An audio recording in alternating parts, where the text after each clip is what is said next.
Ok, le Barça s'est qualifié pour la suite de la Coupe du Roi, les amis, pour les huitièmes de finale. Mais que ce fut dur! Le Barça s'est fait peur face à une petite équipe. L'Intercity de 3e division, prolongation pour s'imposer 4-3. Les chantiers de Xavi sont multiples. La presse nous le rappelle encore ce matin. Regardez, ça a été un match de fou, match des locos. Ici, un vrai match de coupe. Ansu Fati qui est entré en jeu et qui a trouvé la solution pour inscrire le 4e but. On s'est fait peur. En Espagne, la peur susto, sustasso, avec Alba qui lui a pris une bonne note. Vous allez le voir sur les notes du quotidien Sport. Les pages intérieures avec le Barça qui respire avec en dessous les différents chantiers qui sont ainsi avancés. Tout d'abord avec un chiffre, le chiffre 10 qui est ici.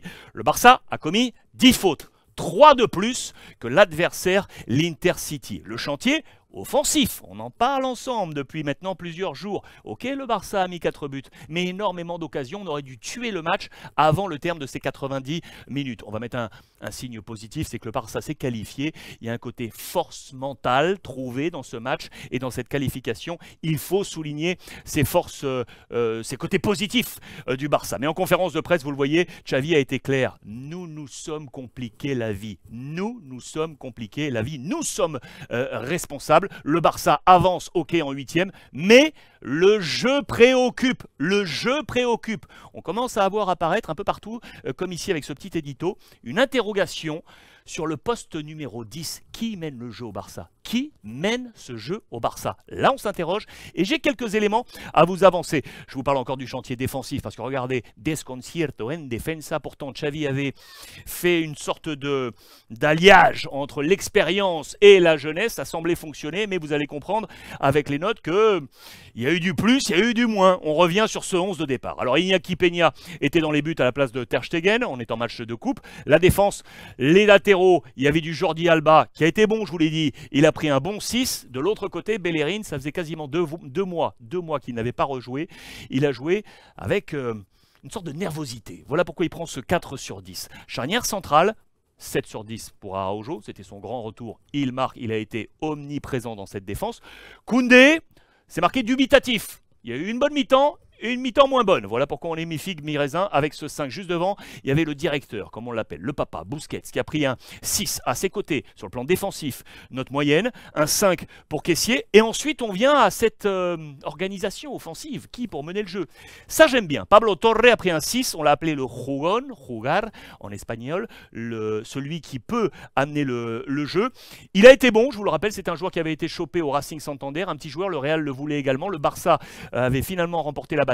C'est sa 2e titularisation pour lui. Il est en train de gagner des points. Il faut le laisser grandir très sincèrement. Ça peut faire quelque chose. À ses côtés, il y avait un bon Dembélé en position de leader. Il a été crescendo dans ce match. Il prend un très bon 6. Ferran Torres, un peu comme d'habitude, mi-figue, mi-raisin. Il prend le 5. Et Memphis, illustration et incarnation de ce manque offensif, même si donc on en a mis 4. Il aurait pu marquer. Il prend un 5. Regardez les remplaçants, ils sont ici. Je vais y revenir. Et donc la note de 7 pour Ansu Fati, qui a été l'homme du déclic. Je vous parlais de 4. C'est pour Marcos Alonso, qui est entré en jeu. Vous allez le voir, dans une position défensive. Cela n'a pas marché. Voici ce plan. Avec les pastilles orange, les titulaires, la position moyenne sur les 90 minutes. Premier enseignement. Regardez la charnière centrale. C'était Araujo, Koundé. Regardez la position de Koundé par rapport à Busquets. C'est Busquets qui est en position moyenne et juste derrière. On l'a appelé le directeur. C'est lui qui drivait le jeu. Les latéraux, donc avec Alba à gauche et Bellerin à droite. Juste devant pour consolider défensivement, c'était donc Kessié. Et puis là, on s'est interrogé donc sur les 4 qui sont là offensivement, qui pour mener. Il y avait donc Ferran Torres qui était là, le petit Pablo Torre, Memphis et Dembélé. Les changements orchestrés en 3 phases. D'abord, ceux qui sont entrés à l'heure de jeu. Vous le voyez, il y a 3 hommes entrés à l'heure de jeu. Il y a le petit Gavi à la place de Torre. Vous voyez que c'est quasiment poste pour poste, 32 et numéro 30 pour Gavi.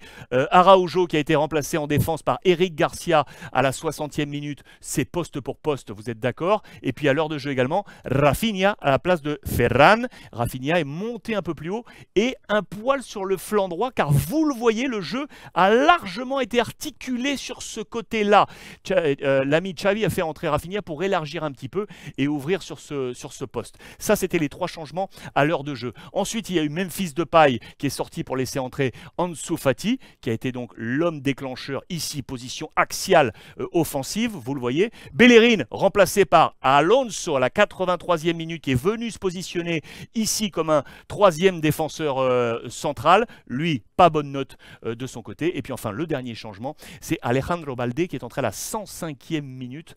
Vous le voyez à la place d'Ousmane Dembélé. Balde qui est allé se positionner complètement sur le flanc gauche ici. Les buteurs, vous les voyez, 2 titulaires et 2 entrants. Dembélé, Ansu, Rafinha et Araujo qui avait donc ouvert la marque. Araujo, j'aime beaucoup parce que c'était ce retour. Il a eu cette Coupe du Monde contrastée avec cette blessure et l'Uruguay. Il revient bien. Ça va faire du bien au Barça. Il est en mode Kaiser. Vous le voyez, buteur, très bon défensivement. Ça va être essentiel pour le plan de Xavi. Et puis je vous le disais, cette jeunesse incarnée par le petit Pablo Torre, suivez-le bien. Lui, il a vraiment les qualités pour être éventuellement un meneur de jeu. Et puis enfin, je voulais vous montrer cet édito. Est-ce qu'on est sûr que le Barça a un plantillon? Plantilla, c'est l'effectif. Plantillon, c'est quand on dit qu'on a un effectif lourd. Ça veut dire qu'on a également du banc et de la qualité. Voilà de nouveau, je vous l'ai dit, les chantiers sont là, offensivement, défensivement, le maître à jouer. Il y a beaucoup à faire du côté de Xavi. Est-ce qu'il va se passer des choses au mercato? Ça, c'est une grande interrogation sur le plan défensif. Je vous l'ai dit, on est allé viser l'ami Inigo Martinez. C'est un gros dossier depuis quelques mois déjà. On en a déjà parlé dans la revue de presse. Il pourrait bien être le premier fichaje du club catalan dans la fenêtre hivernale. Ce qui est sûr, c'est que l'Athletic Bilbao ne lui a pas proposé de plan de prolongation de contrat, ce qui signifierait que la porte de sortie lui est ouverte. Et puis enfin, pour les matchs à venir, notez ça, je vous en avais parlé, il était finalement présent pour le match face à l'Espagnol après avoir fait plusieurs appels, des recours du côté du club catalan. La sanction de Lewandowski est maintenue, les amis. Il avait été sanctionné, souvenez-vous, après une exclusion face à Osasuna, 3 matchs de suspension. Eh bien, les 3 matchs ont été validés. Il sera absent ce week-end face à l'Atlético Madrid, il sera absent face à Getafe et face à Girona. Lewandowski qui va énormément manquer au Barça. Conclusion, le Barça se qualifie, ok, mais le Barça a de nombreux chantiers. Je voulais juste vous montrer cette dernière petite parenthèse. C'est Oriol Soldevilla, joueur de l'Intercity. C'est lui qui a inscrit les 3 buts. C'est lui qui a inscrit le triplé et c'est un ancien du Barça. Il jouait en juvénile. Comme quoi le Barça fabrique du talent. Ok, là c'est en 3e division, mais on fabrique du talent. La suite du feuilleton catalan dans le prochain épisode. Je vous embrasse les amis.